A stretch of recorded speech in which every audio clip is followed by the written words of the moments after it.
Have you ever heard the phrase safe, seen, soothed, and heard? Today we're going to be talking about parenting, and I want to share this information with you because it is something I learned at an online parenting conference years ago, and it has stuck with me for years and years, and it's sort of a guiding principle I use in parenting. So I think I heard this from either Daniel Siegel or Stuart Shanker. I can't remember which of them. But when we are talking about parenting, the phrase safe, seen, soothed, and heard is something you need to remember. Because when your children feel safe, when they feel seen, when they feel soothed, and when they feel heard, they feel loved. So what I want to help you understand is each of the elements about safe, seen, soothed, and heard. And this really isn't coming directly from anything specific I learned from Daniel Siegel or Stuart Shanker or any other parenting expert, but it's really more of a combination of what I have learned from many parenting experts over the years, and also from my training as a certified life coach. By the way, I am a homeschool consultant and I am a certified life coach. So I help parents with homeschooling, with parenting, and really all of their lives, because as a certified life coach, I am trained to help you in many areas of your life. So I use what I've learned as a life coach and from all of the parenting experts that I have learned from over the years. So let's talk about the first element, safe. Now, clearly you want your children to feel like they're safe in their environment, like their home, where they live, and true physical safety is clearly very important for anybody, child or adult, right? But there's another side of that that's really more around your mental safety. So what comes to mind for me is when my children want to tell me something that's hard to tell me, do they feel safe to tell me these things? Now, my kids are much older. One is actually grown up and out of the house, and the other one is a teenager. But I know that when my children were younger, sometimes I could overreact to things. And I'm not saying I never do that now. We all have our moments. But by and large, I'm not very reactive anymore. I am more responsive. So when your children tell you something, if you overreact to things, they're not going to feel safe. What comes to mind too is that saying, don't cry over spilled milk.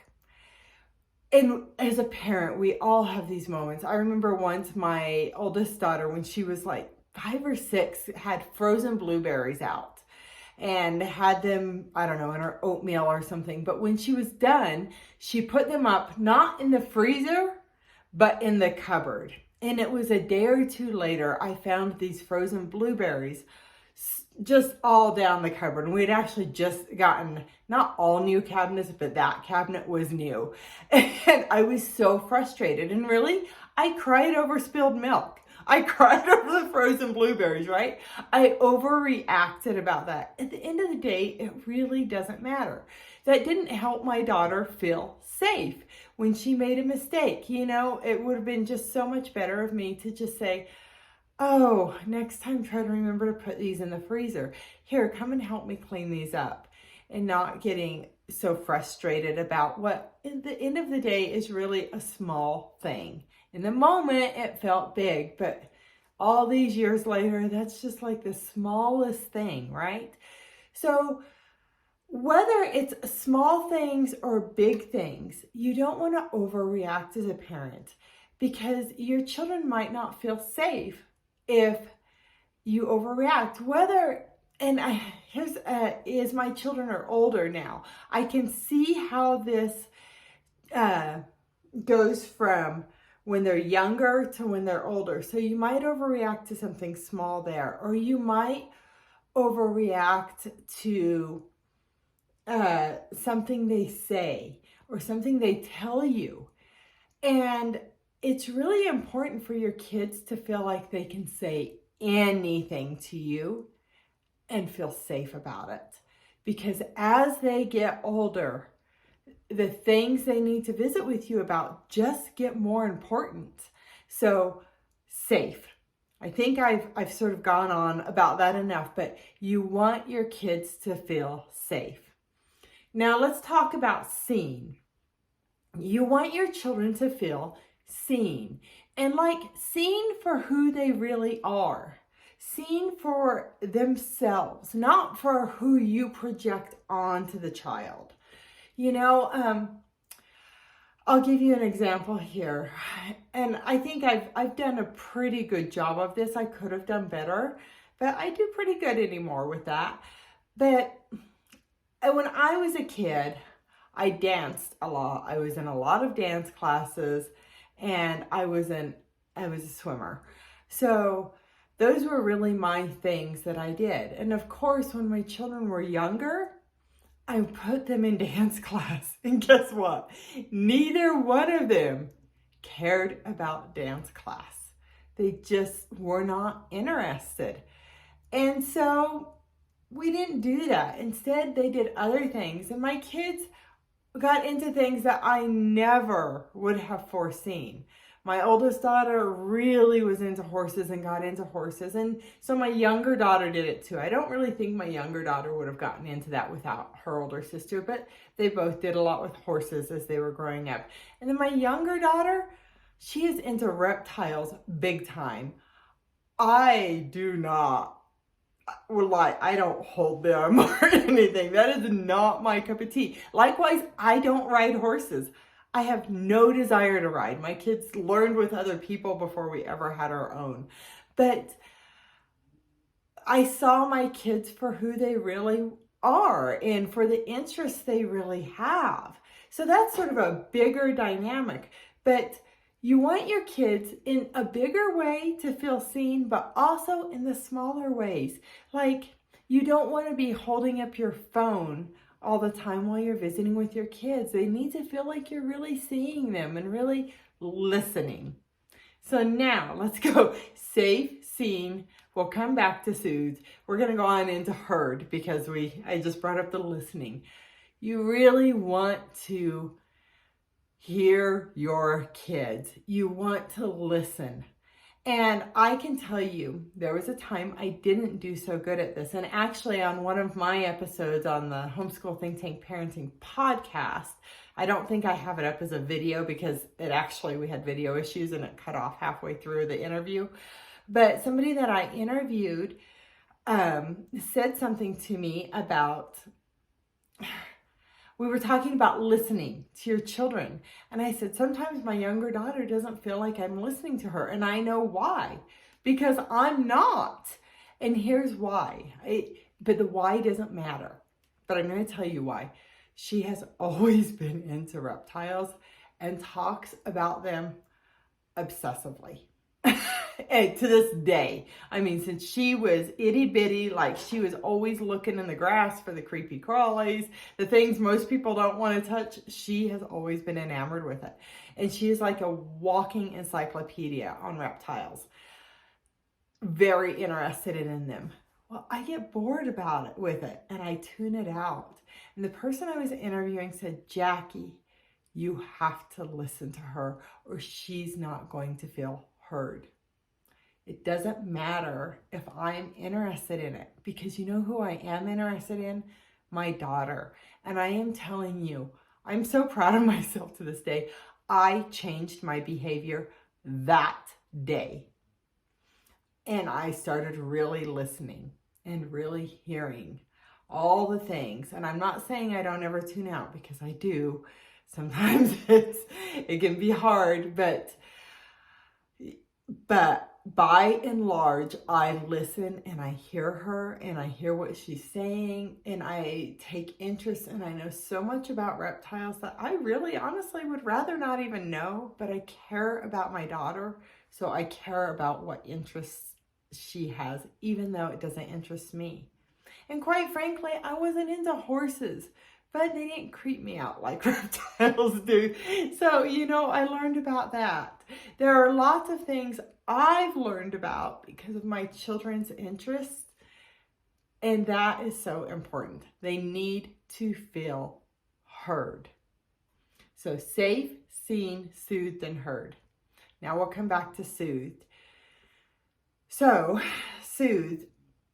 I haven't actually given this a ton of thought, so I'm sort of riffing off the top of my head, and what I've learned from the experts isn't immediately coming to mind. But the way I'm thinking about soothed, all the other elements I gave a lot of thought to, but soothed I didn't quite finish out. But soothed, the way I think about it is when your children are upset, do you hear them? Do you listen to them?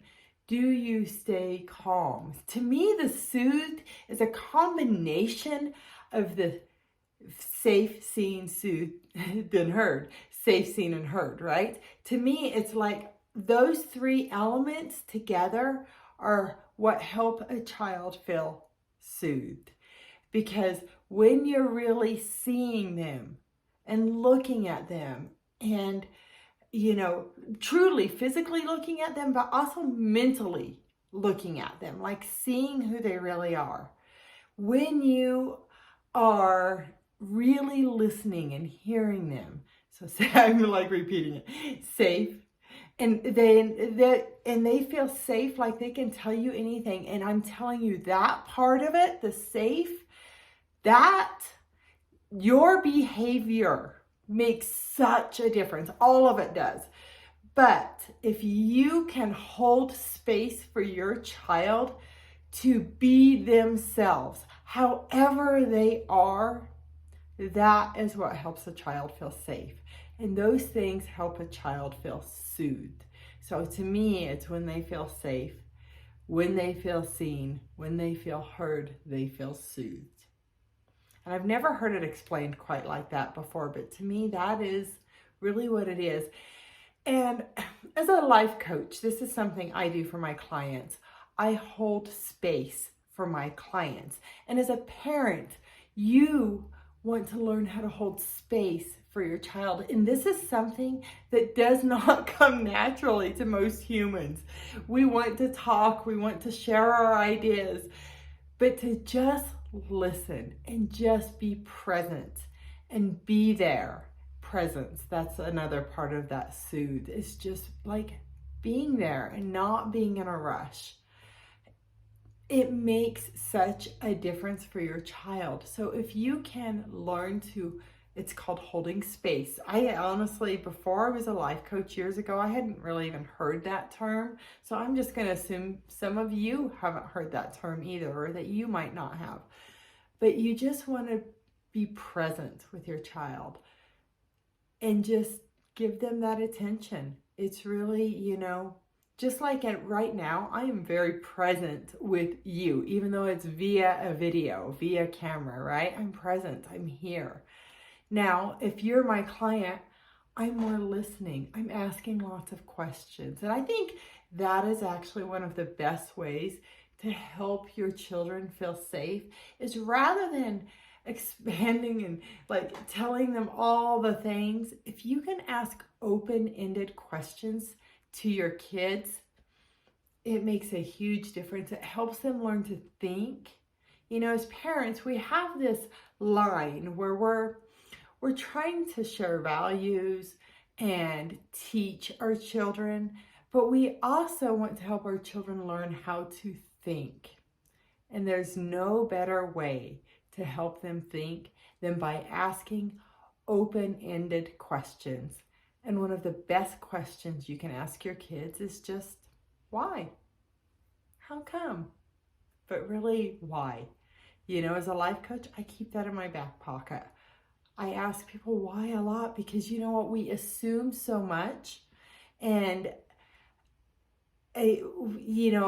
part of my job is to help parents like sort of get out of their own head and to have another perspective and to see things differently, because when you see things differently, you know you have other options, and then you might behave differently. You might take different actions that help you solve your problems better.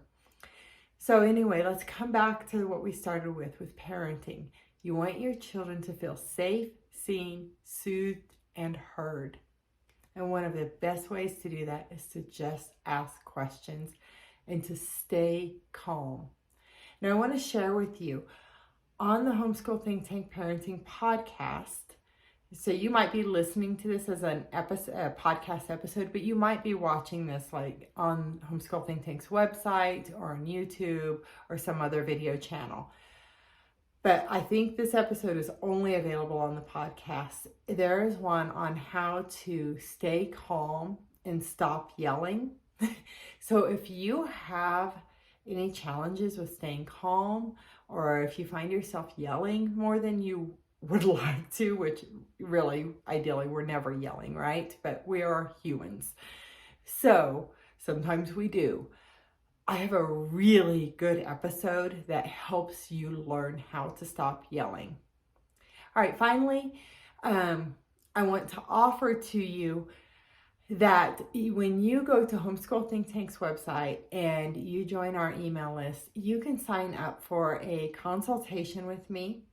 And if you need help with something around homeschooling or around parenting or some other aspect of your life, I can help you, because I am a certified life coach and I'm also a homeschooling consultant.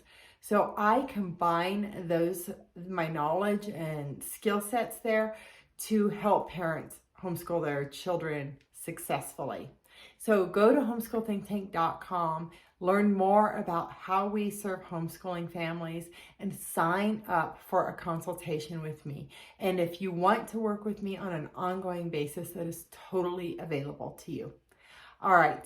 Or even for a short time. It doesn't have to be for everything. If there's something specific you need help with, I can work with you for like 6 weeks. But if you want to work longer, I work with parents for even like a year or sometimes more. So, all right. That's it for today. My name is Jackie, and I am your host of the Homeschool Think Tank Parenting Podcast. Live and learn your way. Bye-bye.